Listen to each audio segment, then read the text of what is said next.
Hello everyone and welcome back to Langmaster Learning System with me, Liesl.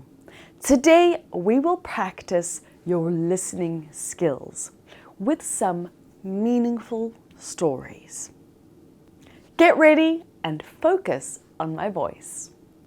The first story is called A Simple Gesture. It goes like this. A simple gesture. Mark was walking home from school one day when he noticed a boy ahead of him. He had tripped and dropped all of the books he was carrying, along with some clothes, a baseball bat, and a glove.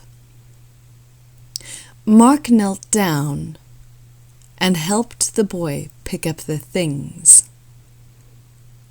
Since they were going the same way, he offered to carry some things for the boy.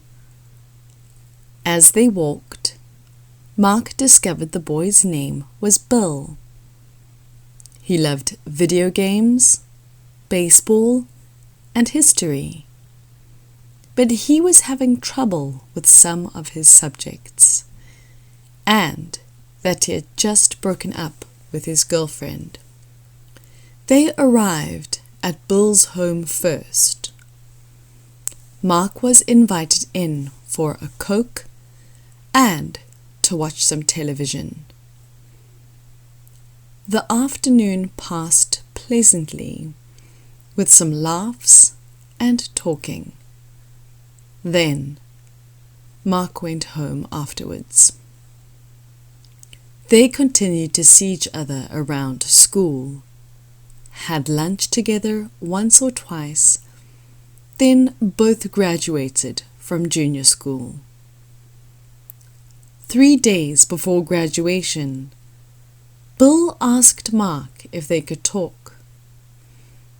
Bill reminded Mark of the day years ago when they had first met.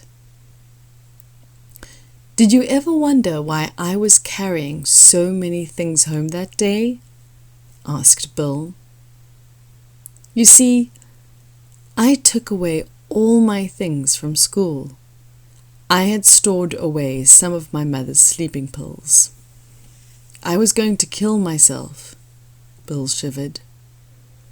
"But after we spent some time talking and laughing, I realized that if I had died, I would have missed so many good times. So you see, Mark, when you picked up those books that day, you did a lot more. You saved my life." The next story is about a lady. It goes like this. Lady, are you rich? 2 children in ragged outgrow coats huddled inside the storm door. "Any old papers, lady?" I was busy. I wanted to say no until I looked down at their feet.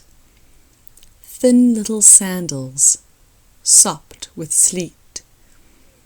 "Come in, and I'll make you a cup of hot cocoa." There was no conversation. Their soggy sandals left marks upon the hearthstone. Cocoa and toast with jam to fortify against the chill outside. I went back to the kitchen and started again on my household budget. The silence in the front room struck through to me. I looked in. The little girl held the empty cup in her hands, looking at it.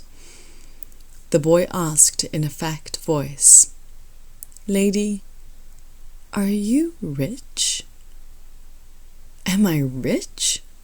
Mercy, no." I looked at my shabby slipcovers. The girl put her cup back in its saucer, carefully. "Your cups match your saucers." Her voice was old with hunger that was not of the stomach.